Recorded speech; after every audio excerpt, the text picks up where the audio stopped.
Right now, governments are good at tracking down people who talk. That's the message from Seymour Hersh, the journalist behind the bombshell Nord Stream blast investigation, which concluded that the U.S. was behind the attacks in September. Earlier, RT's Marina Kosarova explained how Hersh is now standing strong to protect his sources despite overwhelming media pressure. I think what the newspapers, particularly the German newspaper, are very nasty to me, and the New York Times and the Washington Post just ignore me. I think what they want to what they think I should do is, use his name and get him put in jail. It's amazing to me that how they fall in line, my colleagues. They didn't do it when I was at the New York Times. They didn't do that. The one thing the government's good at is tracking down people who talk. Seymour Hersh was very nonchalant in this podcast interview, and he said that this is something that was out there all along and that it wasn't very hard to find. And all you had to do was a little bit of digging, and he did just that, which is how he found his source, and once again with direct operational knowledge into how the U.S. did it, how it planned these attacks, and how it got rid of Nord Stream 1 and Nord Stream 2, the pipelines. And he says that even though we're making a big deal out of this, he says, yes, it is a big deal, but in terms of finding out the information, all you had to do was search for it. It was out there. And now, of course, he's under a lot of pressure to reveal his source. He even jokes at one point saying that this is his first and perhaps his last interview since writing that article, because he doesn't know what will happen and if perhaps there will be some pressure on him. We've seen radio silence, no pun intended, regarding headlines from mainstream media. There has been barely anything. And when we do see mainstream media talking about the revelations in that bombshell article that he wrote, we're seeing it twisted in a way.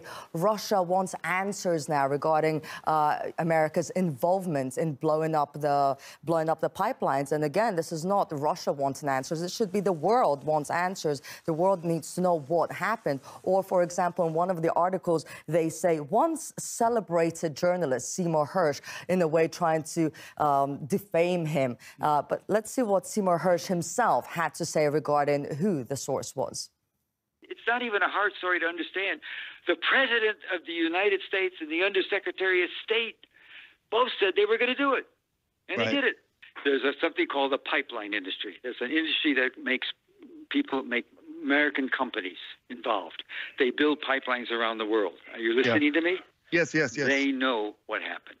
Seymour Hersh there, of course, talking about the fact that Joe Biden spoke about it openly, Victoria Nuland spoke about it openly, the pipelines, getting rid of them if need be, and that's why he's saying, and they did just that.